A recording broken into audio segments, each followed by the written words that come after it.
கர்த்தருடைய பரிசுத்த நாமத்திற்கு ஸ்தோத்திரம். ஜெபத்தோட ஆரம்பிக்கலாம். நேற்றும் இன்றும் என்றும் மாறாதவராய் இருக்கிற நல்ல தகப்பனே, இதோ நான் வேதாகமத்தில் பெண்களை பற்றி பார்த்து கொண்டிருக்கிறோம் ஏசப்பா. இதில் நான் இன்று கூறப்போகின்ற பெண்களுடைய அவர்களுடைய அந்த வாழ்க்கை சரித்திரத்திலிருந்து நாங்கள் அறிந்து கொள்ள வேண்டிய கருத்தை தெளிவாக எடுத்து கூறவும் பரிசுத்த ஆவியானவர் தாமே எங்களோடு இடைப்பட்டு இந்த அரை மணி நேரத்தை நாங்கள் அவரோடு சேர்ந்து செலவழிக்க கிருபை தாரும் ஆண்டவரே. அனைத்தையும் உம்முடைய பாதப்படியிலே வைக்கிறேன். இயேசுவின் மூலம் ஜெபம் கேளும் பிதாவே, ஆமேன். எல்லோரும் நல்லா இருக்கீங்களா? சந்தோஷமாக இருக்கீங்களா? முதலாவது நான் கர்த்தருக்கு நன்றி செலுத்துகிறேன்.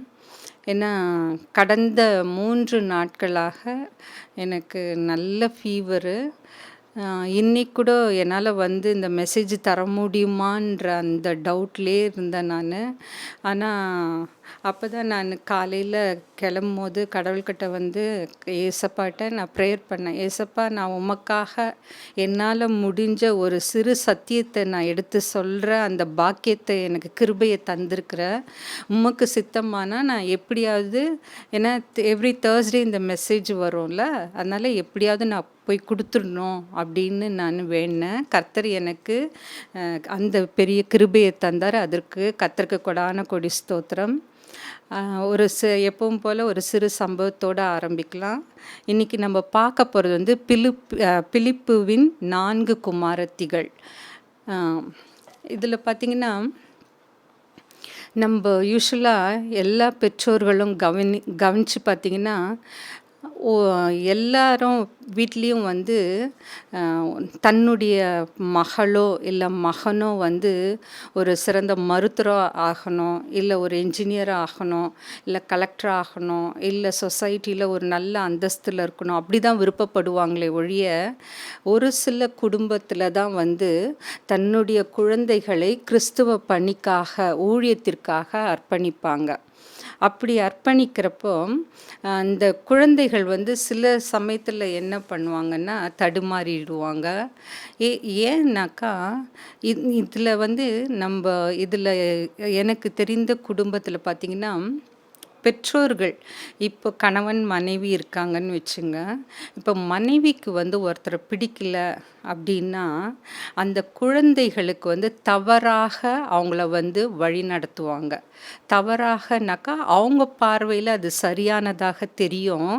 ஆனால் அது மற்றவங்க பார்வையில் வேதத்தின் அடிப்படையில் அது தவறானது. எப்படின்னா, இப்போது அவங்களுக்கு யாரோடையாவது ஏதாவது வாக்குவாதமோ இல்லை சண்டையோ இல்லை வேறு ஏதாவது கருத்து வேறுபாடு இருந்தால் தான் பிள்ளைகளை அவங்களோட பேசக்கூடாது, அவங்களோட பழகக்கூடாது, அவங்கள பற்றி தப்பு தப்பாக சொல்லி அந்த சின்ன குழந்தைங்க மனசில் விஷத்தை விதைக்கிறாங்க.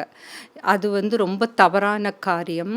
அதே மாதிரி பார்த்திங்கன்னா, கணவனும் சம்டைம்ஸ் என்ன பண்ணுவாங்கன்னா, இப்போ தனக்கு பிரியமில்லாத ஒரு குடும்பமாக இருக்கட்டும், இல்லை பிரியமில்லாத ஒரு விருந்தினராக கூட இருக்கட்டும், அந்த பிள்ளைகளை அவங்களோட ஒட்டவே விட மாட்டாங்க. ஆனால் பிள்ளைகள் பார்த்திங்கன்னா, கர்த்தரே சொல்லியிருக்காரு மத்தேயுவில், கர்த்தராகிய இயேசு கிறிஸ்து நம்ம மனசு எப்படி இருக்கணும்னு சொல்லியிருக்காரு.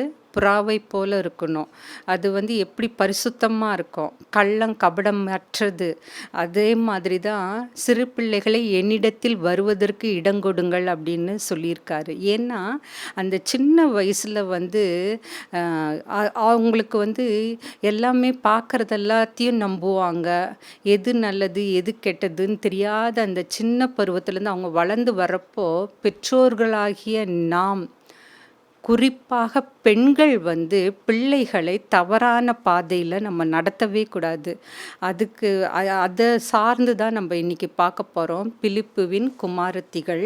அதற்குரிய வசனம் அப்போஸ்தலர் 21வது அதிகாரம் எடுத்து வச்சுக்கோங்க. 8வது 9வது வசனம். மறுநாளிலே பவுலை சேர்ந்தவர்களாகிய நாங்கள் புறப்பட்டு செசரியா பட்டணத்துக்கு 7 பேரில் ஒருவனாகிய பிலிப் என்னும் சுவிசேஷகனுடைய வீட்டிலே பிரவேசித்து அவனிடத்தில் தங்கினோம். தீர்க்க தரிசனம் சொல்லுகிற கன்னியாஸ்திரீகளாகிய 4 குமாரத்திகள் அவனுக்கு இருந்தார்கள். ஸோ பிலிப்பு வந்து அவனுக்கு எத்தனை குமாரத்திகள்? 4 குமாரத்திகள். அவங்க 4 பேரும் எப்படி இருந்தாங்க?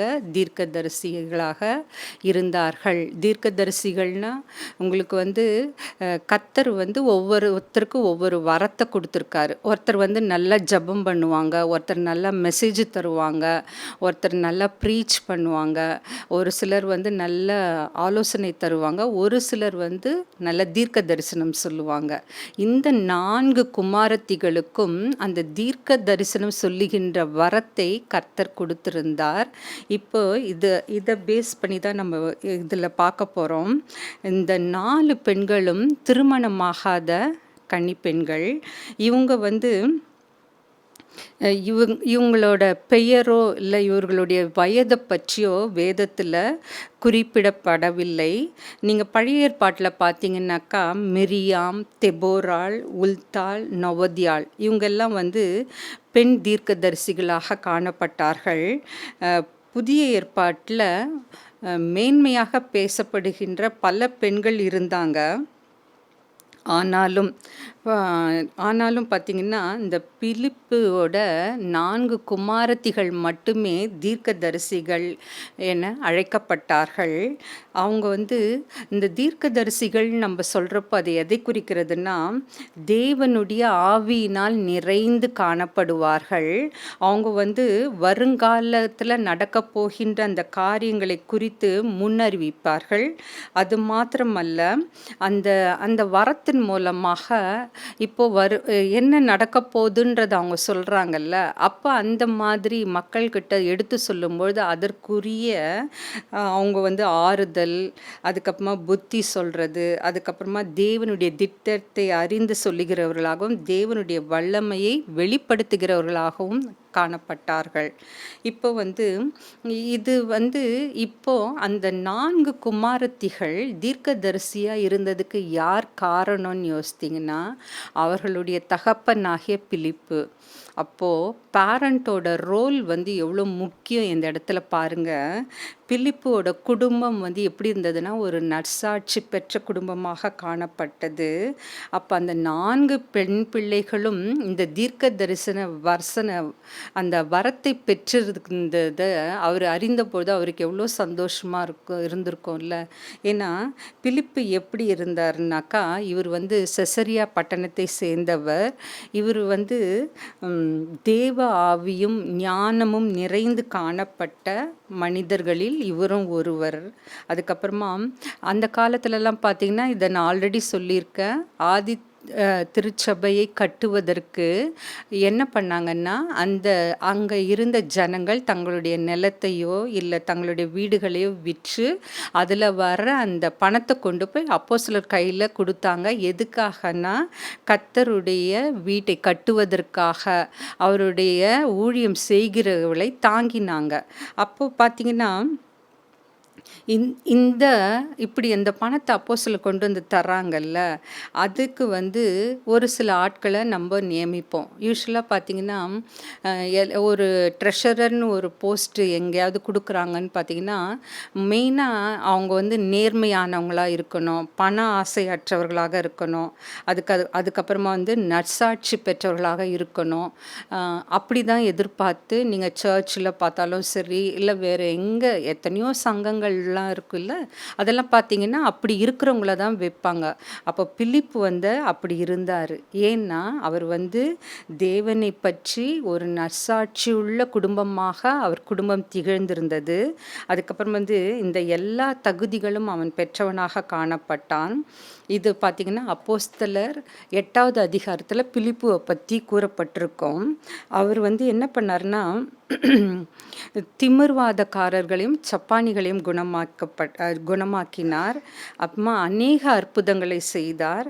அப்போ வந்து எத்தியோப்பியா மந்திரியை வனாந்தரமாக அவங்க வந்துட்டு இருந்தப்போ அவர்களை சந்தித்து அந்த மந்திரிக்கு தேவ வசனத்தை எடுத்து கூறி அவரை வந்து கிறிஸ்துவண்டை நடத்தி ஞானஸ்தானம் பார்த்து தேவனால் அவர் அனுப்பப்பட்டார். அப்போ அந்த எத்தியோப்பியா மந்திரியை எப்படி சந்திக்கணும், நீ எந்த வழியாக போகணும் அப்படின்றத, எதை பற்றி அவர்கிட்ட பேசணும், அதெல்லாம் யார் கற்றுக் கொடுத்தது? கர்த்தராகிய இயேசு கிறிஸ்து. அதுக்கப்புறம் பார்த்தீங்கன்னாக்கா இவர் இந்த மாதிரி சிறப்பாக ஊழியம் செய்து வந்தார்ல, அதை பார்த்து வளர்ந்த அந்த பெண்கள் வந்து கர்த்தருடைய வசனத்தினால் ஈர்க்கப்பட்டார்கள். அது தன் தகப்பன் செய்கிறாங்கல்ல, அதனால அந்த பெண்களும் வந்து எப்படி இருந்தாங்கன்னா, தேவனிடத்தில் பரிசுத்தாவினால் நடத்தப்பட்டு அவர்கள் வந்து தேவனுடைய ஊழியத்தை செய்தார்கள். அப்போது இந்த இடத்துல நீங்கள் யோசித்து பாருங்க, உங்கள் பிள்ளைகளை நீங்கள் எப்படி வளர்க்குறீங்க? கர்த்தருக்கு உகந்த பிள்ளையாக வளர்க்குறீங்களா, இல்லை கர்த்தருக்கு விரோதமாக வளர்க்குறீங்களா? அப்படின்னா நான் வந்து பெற்றோர்களை இதில் குறை சொல்லலை, ஆனால் அவர்கள் வந்து தவறு செய்யும் பொழுது நீங்கள் வந்து அதை கண்டித்து உணர்த்துறீங்களா, இல்லை நீங்களாவே அவங்களுக்கு வந்து ஒரு தப்பான ரோல் மாடலாக உங்களுடைய வாழ்க்கையை நடத்தி கொண்டிருக்கிறீர்களா? ஏன்னா ஒரு மிக சிறந்த ஒரு மிஷனரி சொல்வார், எல்லாரும் வந்து வேதத்தை படிப்பதில்லை, ஆனால் கிறிஸ்துவர்களை படிக்கின்றார்கள். ஏன்னா அவங்களுக்கு வந்து எத்தனையோ பேர் வந்து வேதத்தை படிக்க நேரம் இல்லைன்னு சொல்லுவாங்க, வேதத்தை படித்தா புரியலன்னு சொல்லுவாங்க. ஆனால் அந்த கிறிஸ்துவர்கள் எப்படி வாழ்ந்து கொண்டிருக்கிறாங்க, அந்த வாழ்க்கை முறையை தான் அவங்க பார்க்குறாங்க. நான் சம்டைம்ஸ் எங்கள் காலேஜில் கூட சொல்லுவாங்க, இப்போ கிறிஸ்டியன்ஸ் யாராவது தப்பு பண்ணிட்டா, இவங்க கிறிஸ்தவங்க தானே, இவங்க வந்து எப்படி வந்து இப்படி செய்யலாம்? அப்போது அவங்களோட மனசில் என்ன இருக்குது, அந்த பிரஜாதியார்கள் மத்தியில் வேலை செய்யும்போது அவங்க மனதில் என்ன இருக்குன்னா, கிறிஸ்துவர்கள்னால் நேர்மையாக இருக்கணும், ஒழுக்கமாக இருக்கணும், எல்லா விதத்துலேயும் வந்து அட்ஜஸ்ட் பண்ணணும், கோவப்படக்கூடாது, அப்படி ஒரு சில பண்புகள் எதிர்பார்க்குறாங்க இல்லை? அப்போது நம்மளுடைய பிள்ளைகளை எப்படி வளர்க்குறோம், அவங்க முன்னாடி நம்ம எப்படி நடந்துக்கிறோம்? ஏன்னா ஒரு சில வீட்டுக்கெல்லாம் போனோன்னா எங்கள் உறவு முறையாக இருக்கட்டும், இல்லை வேறு இடத்துல கூட பார்த்தா அந்த பிள்ளைகள் வந்து மரியாதையே இருக்காது. அப்படின்னா அவர்களுடைய வயதில் மூத்தவர்கள் அவர்கள் வீட்டுக்கு செல்லும் பொழுது என்னதான் உங்களுக்கு வந்து மனக்கசப்பு இருந்தாலும், வேற்றுமை உணர்வு இருந்தாலோ, இல்லை கருத்து வேறுபாடு இருந்தாலோ, நீங்கள் வந்து அவங்கள அவாய்ட் பண்ணக்கூடாது. ஏன்னா உங்களை விட வயதில் மூத்தவங்க. அப்போ நீங்கள் அவங்கள பார்த்து விஷ் பண்ணுறதுல தப்பு கிடையாது, உக்காந்துருந்தால் எழுந்து இடம் கொடுக்கணும். ஏன்னா அந்த பண்புகளை நம்ம சொல்லி வளர்க்கணும். நான் பேசலை அதனால் நீயும் பேசாத, நான் போகல அதனால் நீ அந்த இடத்துக்கு போகாத, இல்லைன்னா போகிறவங்களையும் தடுக்கிறது. அது வந்து மிகவும் மிகவும் கர்த்தர் அருவருக்கின்ற செயல். இந்த செய்தியை கேட்டுக்கொண்டிருக்கிறவங்க யாராவது உங்கள் பிள்ளைகளை தவறான வழியில் நடத்தினாலோ, இல்லை தவறான ரோல் மாடலாக இருந்தாலோ, பெண்களாகிய நீங்கள் அவர்களுக்கு முன்மாதிரியாக வாழ கற்றுக்கொள்ள வேண்டும். அதுக்கப்புறம் பிலிப்பியின் குடும்பம் பார்த்திங்கன்னா, அந்த ஊழியம் செய்தவர்களை குறிப்பாக பவுலை வந்து உபசரித்தார்கள். அப்போ வந்து இந்த வேதத்தில் வந்து பிலிப்போட மனைவி பற்றி ஒன்றுமே குறிக்கப்பட்டில்லை. ஆனாலும் அவர் வந்து அந்த 4 பெண் பிள்ளைகளை அவர் எப்படி வளர்த்துருப்பார்? ஏன்னா கர்த்தருடைய வழியில் வந்து பிள்ளைகளை நடத்துவது ரொம்ப ரொம்ப கடினம்.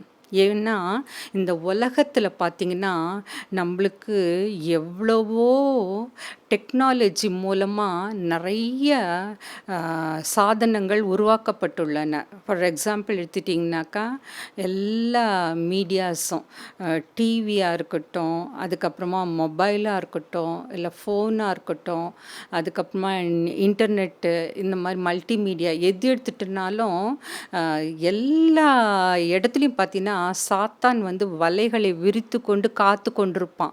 அப்போ வந்து நீங்கள் பிள்ளைகளை வந்து சிறு வயதுலேருந்தே கர்த்தருடைய வசனத்தில் வளர்க்கணும். ஏன்னா நம்ம வந்து இப்போ ஒரு சில பேரண்ட்ஸ் எல்லாம் அவங்க மரிக்கின்ற தருவாயில் சொல்லுவாங்க, நான் வந்து என் பிள்ளைகளை ஆவிக்குரிய வழியில் வளர்க்க தவறிட்டேன் அப்படின்னாங்க. But that will be very late இல்லை? ஏன்னா அந்த சின்ன பசங்க மனசில் நம்ம என்ன என்ன சொல்லி எப்படி அவங்கள வளர்க்குறோம் அது வந்து ரொம்ப முக்கியம். அதுக்கப்புறமா வந்து பிலிப்போட 4 பெண் பிள்ளைகளும் வந்து எப்படி இருந்தாங்கன்னா, அந்நியர்களை உபசரித்தார்கள். எபிரேயர் 13:2ல சொல்லியிருக்கு, அந்நியர்களை உபசரிக்க வேண்டும்னு. ஏன்னா, நீங்க ஒருவேளை கர்த்தராகிய இயேசு கிறிஸ்துவ கூட கவனிக்கலாம்.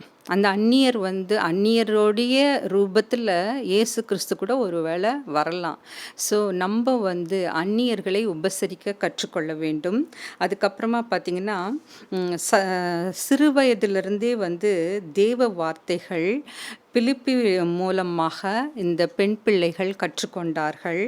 அதுக்கப்புறம் பார்த்திங்கனாக்கா, ஆண்டவருக்கு ஊழியம் செய்யக்கூடிய தீர்க்கதரிசிகளாக அந்த 4 பேரையும் பிலிப்பு வந்து வளர்த்தது வந்து அது வந்து ரொம்ப எளிதான காரியம் கிடையாது. அந்த பெண் பிள்ளைகள் யோசித்து பாருங்க, நம்ம வேதத்தில் என்ன பார்த்தோம்?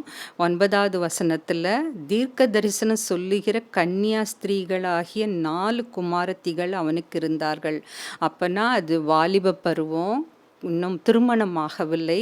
அப்போ எவ்வளவு உணர்ச்சிகளுக்கு அவங்க வந்து எதிர்கொள்ள நேரிடும்ல.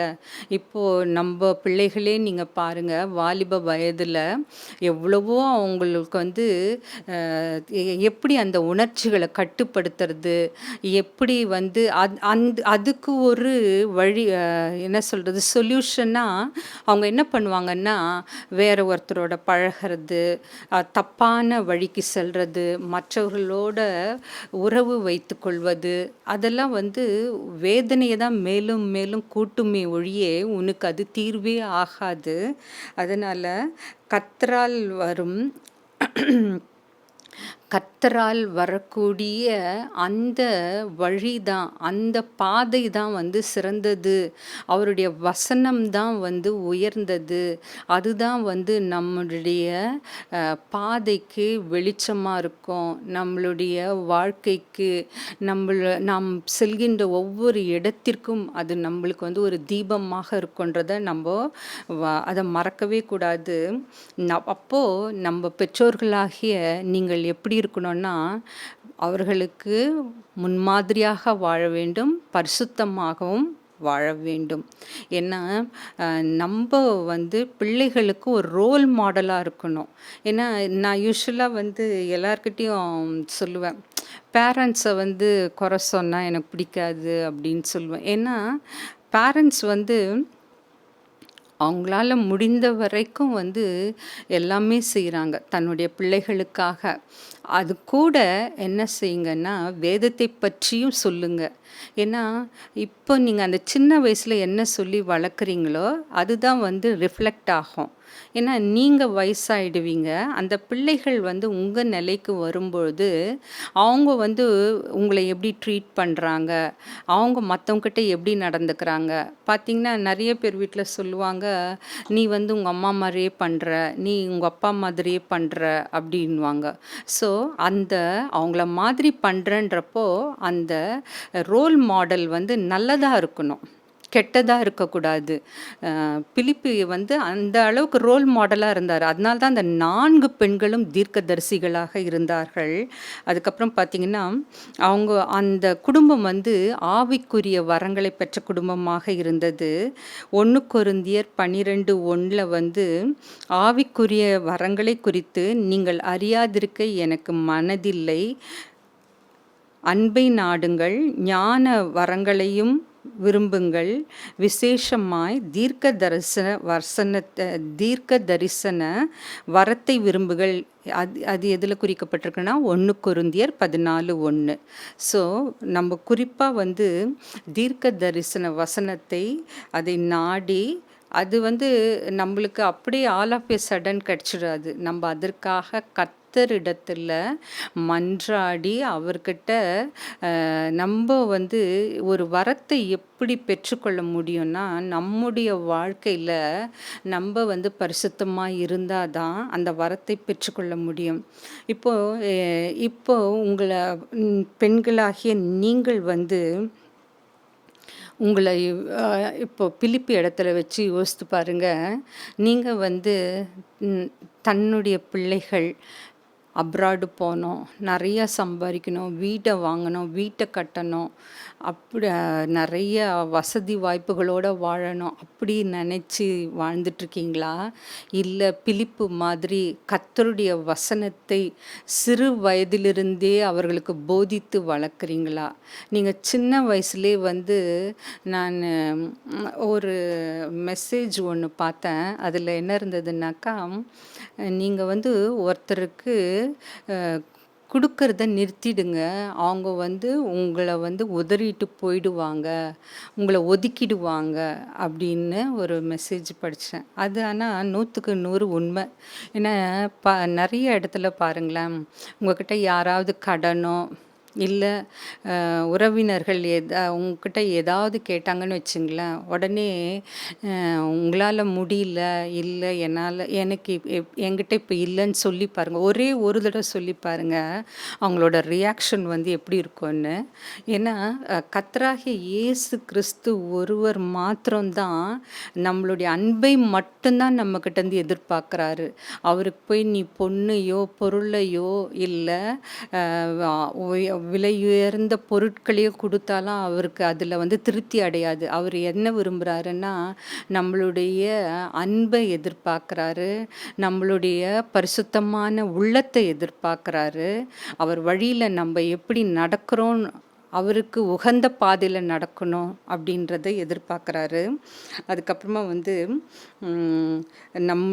இப்போது இந்த பெண் பிள்ளைகள்லேருந்து நம்ம என்ன கற்றுக்குறோம் அப்படின்னு பார்த்திங்கனாக்கா, நம்முடைய பிள்ளைகள் நம்ம பெயர் கிறிஸ்தவர்களாக இருந்தால் மட்டும் போதாது. முதலாவது நம்ம எப்படி நம்ம பிள்ளைகளை வளர்க்கணுன்னா, சபைக்கு கூட்டிகிட்டு போனோம், சர்ச்சுக்கு கூட்டிகிட்டு போனோம்.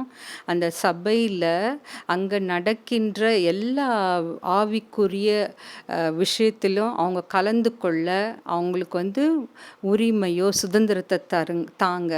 அதுக்கப்புறம் அவங்க சத்திய வசனத்தை கேட்கும் பொழுது அவங்களுக்கு கர்த்தர் பரிசுத்தாவியின் மூலம் உணர்த்துவார் எது நல்லது எது கெட்டது அப்படின்னு. ஸோ அவங்க ரட்சிக்கப்பட நம்ம தான் வாய்ப்பு தரணும். கர்த்தருடைய வசனத்தை தெரிந்து கொள்ள அந்த ஆவலை அவங்களுக்கு தூண்டணும். அதுக்கப்புறம் பார்த்திங்கன்னா, ஆவிக்குரிய வரங்களை பெற்றுக்கொள்ள அவர்களை நாம் ஊக்குவிக்க வேண்டும். அதுக்கப்புறமா வேதத்தை வாசிக்கணும், டெய்லி வேதத்தை வாசிக்கணும், தியானிக்கணும். அதுக்கப்புறமா ஜெபிக்க அவர்களை ஊக்குவிக்க வேண்டும். அதுக்கப்புறமா ஆவிக்குரிய தேவ ஊழியர்களிடமிருந்து நம்ம எல்லா விஷயமும் நம்மளுக்கு தெரிஞ்சிருக்காதுல்ல. அப்போது இந்த தேவ ஊழியர்கள், மிஷினரிமார்கள், அதுக்கப்புறமா இவாஞ்சலிஸ்டெல்லாம் சொல்கிறோம்ல, அவங்க கர்த்தருடைய சத்தியத்தை சொல்லும்பொழுது அதிலிருந்து நமக்கு தேவையான நல்ல ஒரு உற்சாகப்படுத்தக்கூடிய ஆறுதலான நம்மளுடைய வாழ்க்கையை நல்வழிப்படுத்தக்கூடிய அந்த வசனத்தை நாம் கேட்டு தெரிந்து கொள்ள வேண்டும். அதுக்கப்புறம் அப்படி நம்ம இருக்கிறப்போ கர்த்தர் ஒவ்வொருடைய தனி வாழ்க்கையும் அவர்களுடைய குடும்பத்தையும் ஆசீர்வதிப்பார். அதுக்கப்புறமா இதுக்கு சிறந்து விளங்கினது யார்? பிலிப்புவோட குடும்பம். அதுக்கப்புறமா இன்னொன்று பார்த்திங்கன்னா, அந்த 4 பெண் பிள்ளைகளும் தீர்க்கதரிசிகளாக இருந்தாங்க. அதில் பார்த்திங்கனாக்கா, இந்த குடும்பம் ஆதி திருச்சபை காலத்தில் ஊழியத்தை சிறப்பாக செய்தார்கள். அதே போல் கிறிஸ்தவர்களாக பிறந்த நம்மளுடைய ஒவ்வொருவருடைய கடமைன்னு எடுத்துக்குங்க. கர்த்தருக்காக நம்ம ஏதாவது செய்யணும். நம்ம ஏதோ பிறந்தோம், வளர்ந்தோம், வாழ்ந்தோம், மரித்தோன்னு இல்லாமல் கர்த்தருக்காக ஏதாவது செய்ய நம்ம பாடுபடணும். இதுவரை இல்லைனாலும் பரவாயில்ல, உங்களால் என்னெல்லாம் முடியுதோ சின்ன சின்ன உதவிகள், ஜெபம் பண்ணுங்க, மெசேஜ் சொல்லுங்க, ஆறுதலான கர்த்தருடைய வசனத்தை சொல்லுங்க. ஓகே. அதுக்கப்புறம் பார்த்திங்கன்னா, 2 சாமுவேல் 2:12 பார்த்தீங்கன்னாக்கா, அ அ அ சாமுவேல் வந்து கர்த்தருடைய சன்னிதானத்தில வளர்ந்தாருல்ல, அவரு ஏலியோட பிள்ளைகள் வந்து தவறான வழியில நடந்தாங்க. அதனால அவர்கள் சபிக்கப்பட்டு இறந்து போனார்கள். ஆனா, அதே கர்த்தருடைய சன்னிதானத்தில ஏலியோட வளர்ந்த சாமுவேல் வந்து ஒரு தீர்க்கதரிசியாக திகழ்ந்தார். அதுக்கப்புறம் பார்த்தீங்கன்னாக்கா,